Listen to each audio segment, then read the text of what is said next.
Hey YouTube, and thank you for watching Junkworks Garage. Well, in the past and the present, I've been told I talk way too much in a lot of my videos. So in hindsight is 2020 sort of way, I have decided to go back and start revamping some of my older videos. A couple reasons.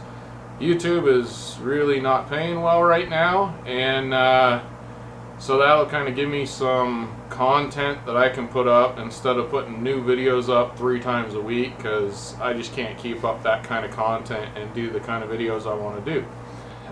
These videos are going to be as short as I can possibly make them. If you have any questions whatsoever, please go watch the long version, the longest version of these videos. Some of these are going to have short versions, or long versions, short versions, and now even shorter versions. So but if you need more information, go find the other video on that. If this says shorter version, without further ado, let's get to it.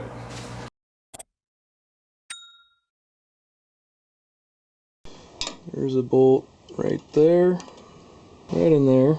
There's a bolt, and then on the other side over here there's also a bolt, and then all the wires back up in here. I have disconnected my battery, like I said, so be real careful with that. Make sure you do that before you do this job. You end up frying yourself or your rig. Anyhow, so we're going to pull those off, and I'll get back at you. Alright, little tip and trick when doing a starter here. I went ahead and I cracked both nuts loose. Then I put that one all the way out, and then by hand screwed it in several threads. Then I pulled this one all the way out. That way I can put my hand up here, hold it, and I know that that bolt there is finger tight. So I can unscrew that with my hand, keep in control of this with my other hand. That way you won't tangle with this in a way you really don't want to. Also, I could not get to the wires here, so I'm going to have to slowly pull this down until I can see the wires.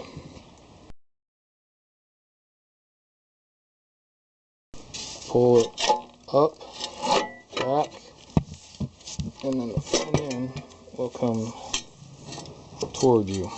Up above the 2 big bolts, there is one small one. That one's got to come loose, and the one that's closest to the frame has to come loose. I don't believe this one here on the right side closest to oil pan actually will have to come loose to get the wires off. First of all, the bolts that I actually took the starter out with were 9/16. These ones appear to be 1/2 inch, and the one small one is a 5/16, I believe. Well, YouTube, unfortunately this seemed to check out fine. It should be starting with no problem, so that means I probably have an electrical issue. Alright YouTube, I got the starter out, and I got to looking at these wires, and these ground wires look awful shredded up, so I'm going to replace that. And it looks like one of them is hooked to the firewall right underneath those 2 hoses. This is looking up right where the starter would be. If it wasn't, if it was sitting here, you wouldn't be able to see this. So the one ground strap's up underneath those 2 hoses right there, and hooked to the firewall. The other one on top of this frame rail, it goes to that, and then there's a bolt that hooks it just straight to the frame, and it comes into this one here, which is just, you can kind of see it's just shredded. You can see right where my finger is, it's just almost gone. Anyway, and then that goes up actually into this tube here. So now I got to follow that up and see if I can't figure out where that's hooked to, and try and replace these ground straps at the very least. Some of these other wires don't look so hot either, so I'm going to kind of go through, look at the wiring, because that very well could be part of my starting problem, is just those ground straps are no longer doing their job. Alright, when I was at the parts store, I went ahead and bought some heat tape, and I'm going to tape a bunch of these wires up real well, and a couple of new ground straps. All they had was, I think, 15 inch is what these are. Anyway, bought a couple of those. I'm hoping, I know that'll work for one. I'm not sure. I have not figured out where the other one is. I got the one pretty easy ground strap all hooked up to the firewall, although I did snap that one bolt. Actually made it, it's going to make it easier if I ever have to do it again, so actually the bolt was just so long it didn't need to be that long. The other thing is, you're going to hope that you have already put on this K&N air filter, because you need access down past all this, over by the condenser, way down there, and back in between the firewall, right there. That kind of long bolt sticking out right here, right there. It's right at the end of the light. The corner is kind of pointing to it, going right across here. Anyway, right behind that long bolt that's sticking out, it's holding your exhaust manifold in. Facing the firewall on the back of the block, basically, is a bolt that ground wire goes to. And you're just going to have to get in there with a 9/16 wrench, and it's right at the top of that ground strap. If you follow it up, you'll go kind of through that tube, and the tube's only about 8 inches maybe long, so you come up through the top here and you reach down and you fill the top of that tube, and you'll actually feel the ground strap, and you'll feel where it's kind of hooked to. That's about all I can say. It's a pain in the rear. Hopefully you don't have to do it. Alright, I'm going to cut off the end of this, then I'm going to take this in here and tape it to the end of that. Actually took that in there, stuck it through the new hole, and just folded it up like that. So I'm going to tape that all up. I got starter all wrapped up, I got all the wires all wrapped up with this heat shield stuff, and hopefully the starter doesn't get warm from the inside and that causes a problem there. If I do, I'll tell you. Well,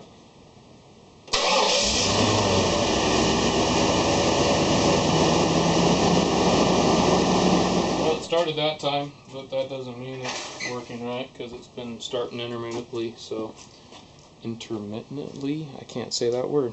Anyhow, well, we're back in the same situation here. I go to start my truck and nothing.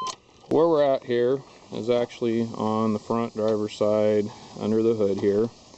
There is a fuse box, and behind that there was lots of wires coming out of that. Process of deduction here, I found out that this wire right here is the wire that goes from my relay inside the box, from the switch inside to this relay. From this relay it comes out this purple wire here, and somehow goes from this to what appears to be a brown wire, but it might be just a dirty purple wire, I don't know, on the starter. And when I turn the switch, the relay allows this to become live, and when I shut off the switch, this dies.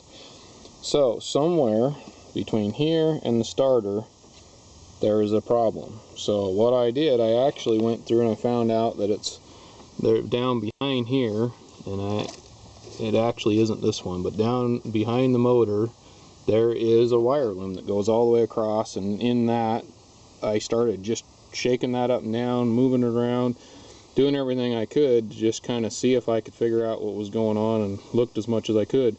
And in that process, over the last, I don't know, few weeks now, truck's been starting fine. It just somehow made something work. But I came out yesterday actually, and it was doing the same thing. So now I'm going to go ahead, and this is where I say, you know, I'm not responsible if you do something and mess up your truck or hurt yourself, or God forbid end up with a fire going through your truck here.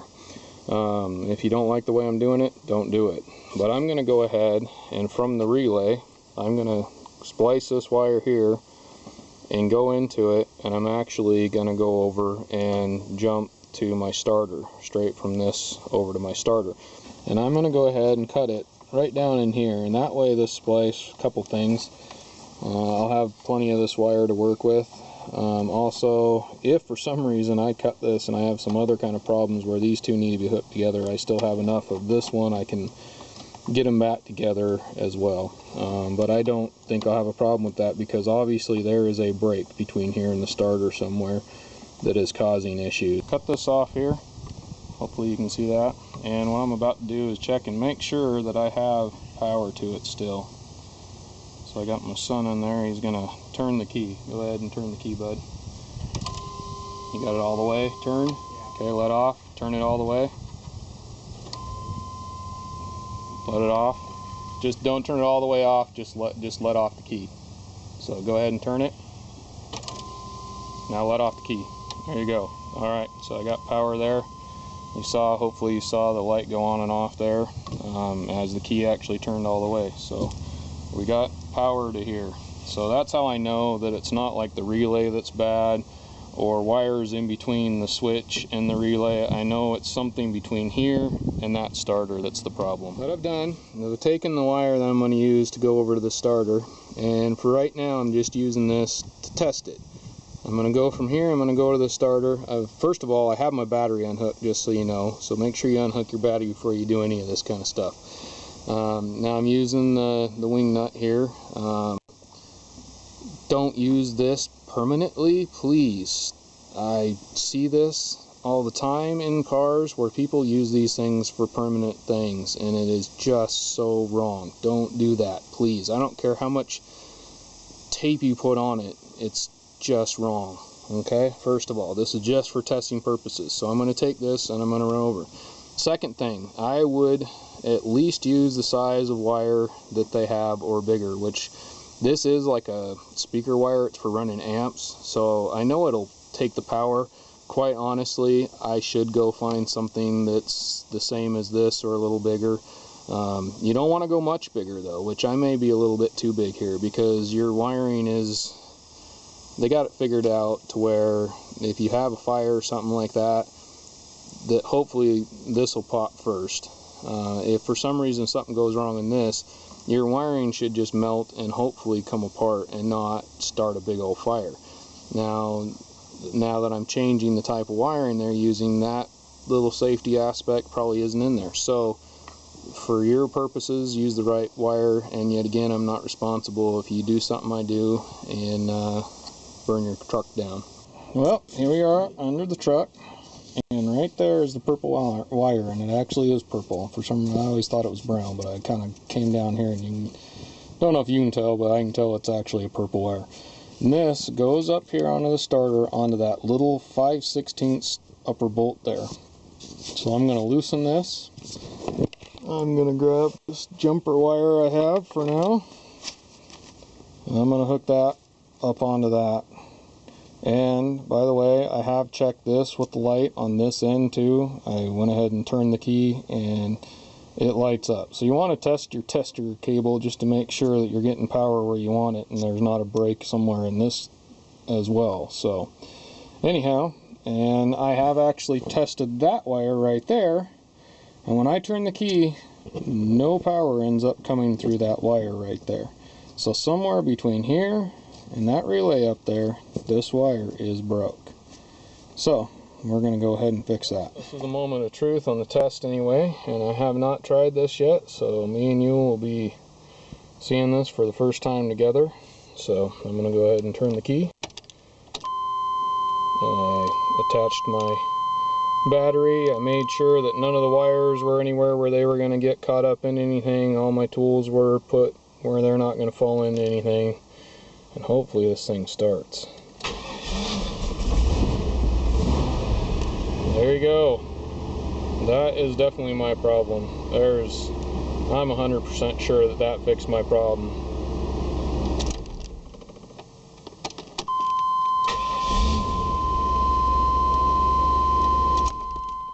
I found this wire, and I didn't think I had any, but it's a gas and oil resistant wire. It's pretty close to the same size as this, if not dead on. So I am not going to use this wire.